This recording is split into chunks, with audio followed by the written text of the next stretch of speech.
Hello, welcome to another episode of Amazon Made Easy. If you're watching this on YouTube, this will be the last time in a while you see me dressed like this. As I mentioned before, I've recorded all 4 episodes for June in the same morning, so I look very, very consistent, and I suppose that's on brand maybe. That's a good thing. Actually, that's something I'm going to talk about later in this episode, why consistency is good. So yeah, it's good that I look the same this month. If you're not watching this episode on YouTube, you can be. If you come over to YouTube and search for Vicki Weinberg, then you can get all of the episodes in full. You can also get highlight clips of the best bits from my episodes, also some exclusive content. So if you're not there already, do come over and have a watch. So today I want to talk about what to do when you don't know what to do next. So you probably know the feeling. You're live on Amazon, you're busy, you're overwhelmed, you are also selling in other places, you've probably got your own website, maybe you're doing your own fulfillment, maybe you sell face-to-face, maybe you're in stocks, maybe you've got wholesale, you've got loads of stuff going on, and Amazon might have taken a bit of a, but might be on the back burner, it might be something you're managing actively, but you might be thinking, okay, I'm there, now what? And depending who you listen to, you're going to hear something different. So you might be hearing, oh, you need to be running ads because you'll get more sales. Oh, actually, you should update your listing and optimize your text. Oh, actually, you have to keep discounting and adding sales. And then, of course, there's, making sure you've got enough stock. There's a lot to do, and can feel like a lot of pressure to do everything and, not to know what you should be focusing on. So today's episode is a short reminder that you don't need to do everything. Maybe you don't need to do anything, and you certainly don't need to do everything all at once.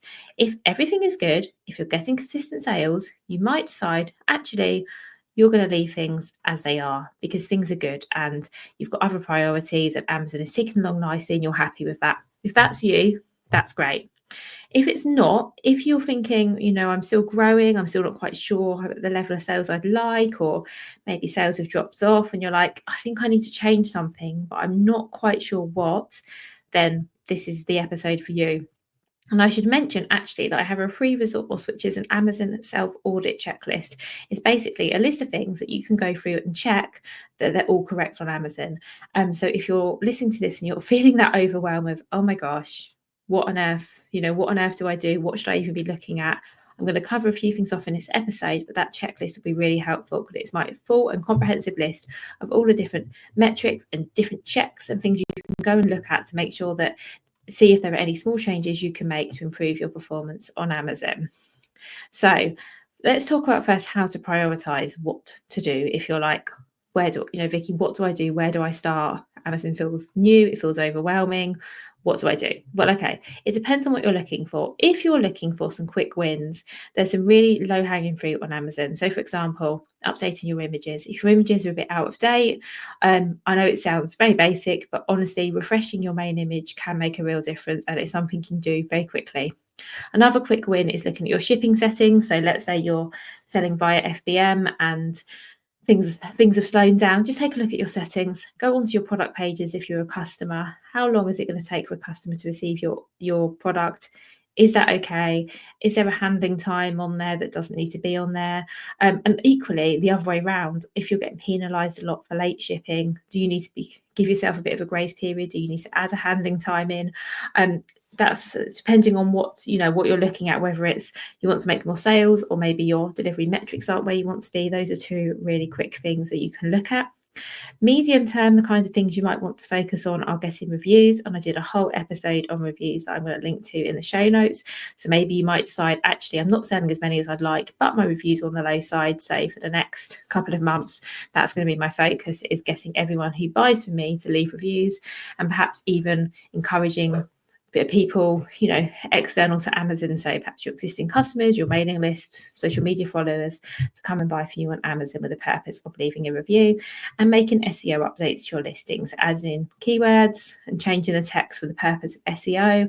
I count that as something medium term because you're not going to see the benefits of that immediately. That takes a little bit of time, but that's something else you might want to look at if you think your visibility isn't where you want it to be. And longer term things you can do are ads. Again, that's going to really help with visibility, but ads are not a quick fix. They take a little while to get going, to be profitable. So I count them as like a long-term solution. Driving external traffic. So it might be that you're going to drive traffic, as I said, from your mailing list or social media to Amazon, or maybe you're going to run ads externals for Amazon, but taking people to your Amazon listing, or maybe even launching more products. Perhaps I've reached sort of a consistent level of sales with the products you have already, and maybe adding more products from your range would help drive your sales up. So that might also be something to consider doing. If you are thinking, okay, that's great, but I want something I can do right now, I'm going to give you a couple of quick checks you can make regarding your product listings, because you know that you've heard me talk about so many times the importance of brilliant product listings. And I think it'd be helpful if we go through a few things that you can look at specifically related to listings, because let's be honest, you can go through the audit checklist and that's going to give you some great things to look at and check that everything's in place. But the main thing that your customer sees when it comes to Amazon before they actually receive your product is your product listing. And I know I talk about product listings all the time, but they really are important. They are what helps you sell your products on Amazon. So let's go through a few listing related checks that we could do this week, this month, to check that your listings are as good a place as they can be and that you're getting all the visibility and sales that you need. So first check to do is, are you leading with benefits, not just features, when it comes to your product listing? So customers buy products that benefit them or solve a problem. And if your bullets only talk, I say your bullets, but your title as well, but bullet points is really the bulk of the text. That's the thing that most people go and look at. If they only talk about the features of your product, so the dimensions, what flavour your product is, where it's made, all of these kind of things, they might not connect as well with your customers. However, if you can really articulate the benefit of your product to the customer, so perhaps you have a product for babies and it's machine washable, which is great because it means that a busy parent can just throw it in the washing machine rather than having to hand wash it. That's a real benefit. Do you see what I mean? And that's something that a customer can connect to because that's a problem that they might have and you have the solution. Don't assume that the value of your product is obvious. It might be obvious to you, but as a customer who's scrolling quickly through search results, clicking through to product, looking to see, okay, is this the one I'm going to buy? They might not necessarily be digging into the details. Some customers will. There'll be people who, are scanning everywhere because they're looking for something really specific, but a lot of people won't be. You have to make it really easy to find out why your product is the best choice for them and help them to make a buying decision. Second thing you can check is, are your images showing how the product fits into real life? So a great main image gets you the click. So if your main product image comes up in the search results, is compelling along with the title, that will get someone to click through to your product listing. But actually, it's the supporting images that are going to convert into a sale. Lots and lots of people now buy on Amazon by flicking through the images. I know I do it myself. And so are you using your images to the best of your abilities? In fact, I had a episode recently on visual branding that I will link to in this episode, which is show notes for this episode, which is great about talking about how you can use your images to really sell your product. But the basic things to think about are your images talking about the benefits of your product or of your brand? Are they showing how your product's used? Are they showing it scale? Are they showing the key features and the benefits? Are they really showing off what makes your product unique? Could your images help your customer see your product fitting into their life? These are all the questions to ask yourself when you're looking at refreshing your images. The third quick check to do is look at, is your copy, so your listing text written for people? Is it written to be, does it read well? Would someone be able to read it, understand what you're trying to say, or is it written for the algorithm? And I see this a lot less now, but it is worth bringing up. Keywords are really important, but sometimes I read product listings and I can just see that they're just full of keywords. And by the way, that's really good. Your listings do need to have keywords in there, but they need to be woven into your text in a way that the listing is still readable. So this is a really good check for you to do. Is your listing well written? Does it make sense to somebody? Or is it just stuff with keywords? A great listing gives the customer all they need to know to decide whether to buy, with the keywords really cleverly woven through. And if you're not sure which it is, get someone you trust to have a read of your product listing and let you know if there's anything that stands out to them as sort of jarring, because sometimes having too many keywords in a listing can the language might jar slightly. Or the other thing is, does your listing, and this is a really great check, does your listing answer all the questions they would have as a buyer? The fourth quick check you can do regarding your product listings is check that they reflect your brand. Have you changed your branding on your website, but you haven't changed it on Amazon, for example? Or do your new listings on Amazon reflect your new branding, but your older listings have your old branding? This can jar a little bit for customers. So this is something to really make sure you've got aligned. Same with the language as well. If one of your product listings sounds quite formal and then another one sounds quite chatty, it doesn't feel like it's part of the same brand. Equally, if you've got product listings that are really great, they're really well optimized for search and you filled in all the fields and you can really see the USP and maybe they've got some A+ content on there. And then you've got other listings where the bullet points are a list of features because maybe they were ones they were older listings, you haven't got around to updating them. Again, it just jars a bit to customers. It doesn't quite fit. And obviously when people are buying online, a lot of it is about perception and trust. And I really, really recommend that your Amazon product listings, one, are all cohesive, so they all work together. They all look and feel and sound like they're the same brand. And also that fits in with your brand on social media, on your website, and anywhere else that someone might find you. So that's another check to do. And then the final thing you can go and take a look at is your reviews. When was the last time you had a look at a really good look at reviews? And importantly, when did you last review your content against your reviews? Because your customer reviews are basically telling you what your customers think about your products and what matters to them. So are your listings answering the right questions?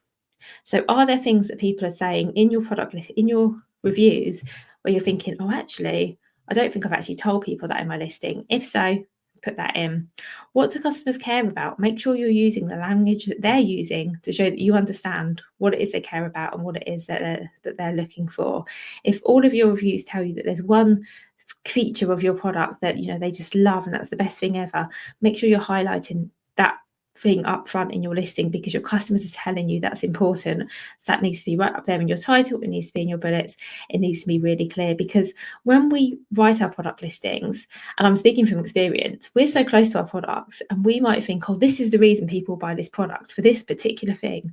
Actually, that particular thing might not be the thing that everyone connects with and that everyone loves and that compels them all to buy. It might be something different and something that you hadn't quite anticipated. So I think it's really, really important to see what your customers are saying, see what they like about your product, what they're telling you, and adjust your listings accordingly. So hopefully that's been a really helpful little run for you. I just wanted to give you a few ideas of things that you could look at now if you were like, Amazon's a lot and I don't know what to do and I know I want to change things, but where do I start? As I said, I'm going to link to my Amazon self audit in the show notes for this episode. That's a really great resource because that has lots and lots of ideas of things you can go look at and check and just make sure you're happy with. But I wanted to leave you with something today. I didn't want this whole episode to be me saying go and get this checklist because that's not very useful, is it? And of course that is visual as well, which doesn't work very well for a podcast. So hopefully you found this episode useful. I'll link to the checklist in the show notes. And I just want to say that whatever you're doing or not doing on Amazon, I very much doubt that you're doing it wrong. There is a lot. Well, at times there's a lot. Sometimes Amazon can go really well, and sometimes you can take your eye off the ball a little bit and you can focus on other parts of your business and Amazon will go along swimmingly. And other times it needs a bit more attention. And when it does need a bit more attention, whether that's because you're starting, whether it's because you're growing, maybe it's because you've got an issue and something's gone wrong, it can feel a bit overwhelming. So just to reassure you that won't always be the case. It shouldn't always be a headache. It shouldn't always be taking up a lot of your time and energy. Hopefully that's more of a seasonal thing, and you'll have some stages as well where all is good and you don't have to focus on Amazon as much. I promise you that people do get there. That is a thing. And if that's not you and you're thinking, oh, I'm spending quite a lot of time and energy on Amazon at the moment, know that will change. It shouldn't be a headache, but also you don't have to do everything at once. That's the other thing that's really important. If you've listened to this episode and you're feeling really overwhelmed, you're like, Vicki, this hasn't helped because actually you've just given me a whole other load of things to look at. Don't stress. Download the audit checklist and just work through things. Do one thing a week. I was going to say one thing a month. You could probably do more than one in a month, but you know what I mean. It doesn't all have to be done today. It doesn't all have to be done tomorrow. please don't, please don't worry, is the message I want to leave you with, actually. And finally, if you want more support, the doors to Amazon Made Easy, my membership for Amazon sellers, are always open. It's priced at less than £1 a day.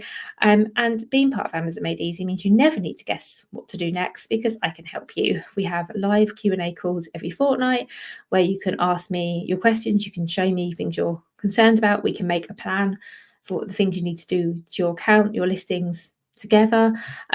You've basically got me there holding your hand or sitting next to you, however you want to think about it. But I'm going to be there with you to help you, whether it's identifying what you need to do, whether it's helping you make decisions, whatever it is. I'm there to support you. I'm there to guide you. I'm there to answer your questions.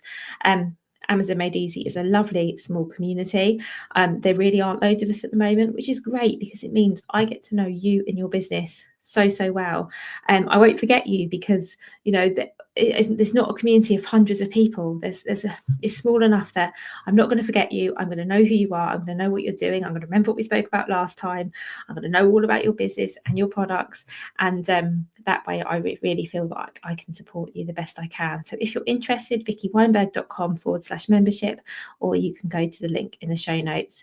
So, well, I've now wrapped up recording. I think I've been recording for over an hour now because I've done all of my June Amazon Made Easy episodes, feeling very proud of myself. So when you're listening to this, it'll be right at the end of June. So I hope we're having some lovely weather at this time of year. And I will be back on Friday with another episode. I can't remember who this interview is because it's so far in the future, but there will be another episode out this Friday. And then, of course, I'll be back with another Amazon Made Easy bonus episode on Tuesday. So have a lovely week, and I'll speak to you in a few days.